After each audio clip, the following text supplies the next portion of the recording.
One very common network administration function for security professionals is looking for and trying to stop floods on the network. You'll often see these identified on intrusion prevention or intrusion detection systems, and that's because those devices are always on the network, so they're able to keep track of just how much traffic is coming into the network and just how much there is of what type. You're really interested in floods because of something called DOS or DDoS, and that stands for denial of service and distributed denial of service. That's a bad term. You don't want services that you're providing on your website, the applications you're providing to third parties, to be denied to them. And unfortunately, floods that are coming through the network from many different locations can very quickly overwhelm the technologies that we might have for a web server or a firewall or our routers.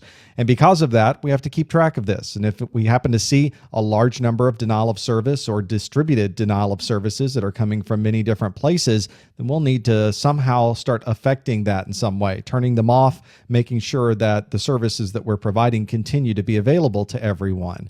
One very common type of flood is a SYN flood. If you recall from your Network Plus studies, a SYN is the first packet sent to a server. There's that three-way handshake that occurs for TCP. There's a SYN that is sent. You get a SYN ACK back, and then you would send an acknowledgement. That is the third packet. Well, if a system is simply sending SYNs, there's a possibility that they could now overwhelm the sessions that are available on a server, a web server, a file server, any type of server, really.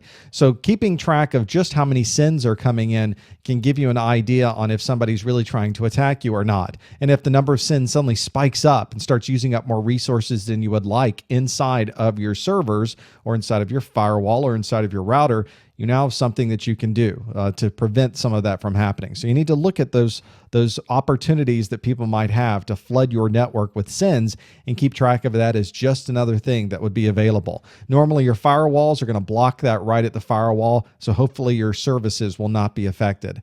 Another common type of flood that you would see on the network is a ping flood or a ping scan. If somebody's outside of your network and they're just trying to find out, are there some devices turned on your network? Because as soon as I find a device, I'm going to try to find an exploit that will get me into the device. So a common first step is for someone to send pings around to try to find those devices. If they really want to be malicious, they might turn up the volume of those pings, if you will, where they start flooding your network with pings and requiring that your devices now send back responses to those. And of course, that just creates more and more traffic on your network and quickly overwhelms those devices. So if you start to see ping floods on your network, again, identified by your IPS or your IDS, that's another thing to look for. Maybe somebody's doing reconnaissance, or if it's a lot of them, maybe it's somebody trying to bring down a part of your network. Another type of flood that you'll see is a port flood or a port scan. Once somebody identifies a machine, they might want to know what services are running inside of that machine. Is it a web server? Is it an email server? Is it a time server? What is it? I want to know more about it, because if I can figure out what service is running on that server, I can then cross-reference the versions of what might be running there to find out if there's any known exploits. If it's an email server, I can send some carefully crafted email messages to it to attempt to bring it down. So there's things that are going to happen at every step along the way. The SYN floods, the ping floods, the port floods that would either provide somebody with information about what's happening on the network or provide a way for people to stop the services, deny the services that are on those particular devices. In any case, you want to be able to identify them as quickly as possible and then find ways to mitigate this coming through, whether that's from a firewall or from the server itself, and turn off some of those floods that are hitting your network.